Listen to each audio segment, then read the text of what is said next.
మీకు తెలుసా? అసలు నిర్జల ఏకాదశి అంటే ఏమిటో? అది ఎందుకు, ఎప్పుడు చేస్తారో అనేది? జ్యేష్ఠమాసం శుక్లపక్షంలో వచ్చే ఏకాదశినే నిర్జల ఏకాదశి అని అంటారండి. అది ఈ సంవత్సరం 25 జూన్ 2026 గురువారం నాడు చేసుకుంటున్నామండి.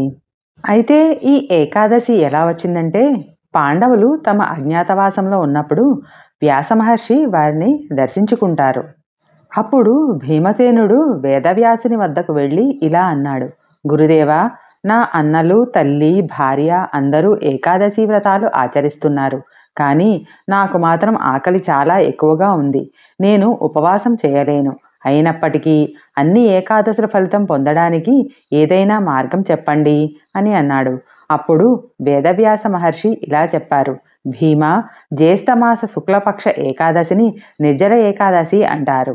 ఆ రోజు అన్నం మాత్రమే కాదు, నీరు కూడా తీసుకోకుండా భగవంతుడైన శ్రీ మహావిష్ణువును భక్తితో ఆరాధిస్తూ ఉపవాసం చేస్తే సంవత్సరంలో వచ్చే అన్ని ఏకాదశుల వ్రతఫలం లభిస్తుంది. వేదవ్యాసుని మాటలను శిరసావహించిన భీమసేనుడు నిర్జల ఏకాదశి నాడు కఠిన ఉపవాసం చేశాడు. నీటి చుక్క కూడా తాగకుండా భగవంతుని ధ్యానించాడు.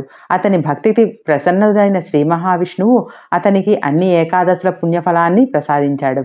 అప్పటి నుండి ఈ ఏకాదశిని భీమసేన ఏకాదశి లేదా పాండవ ఏకాదశి అని కూడా పిలుస్తారు.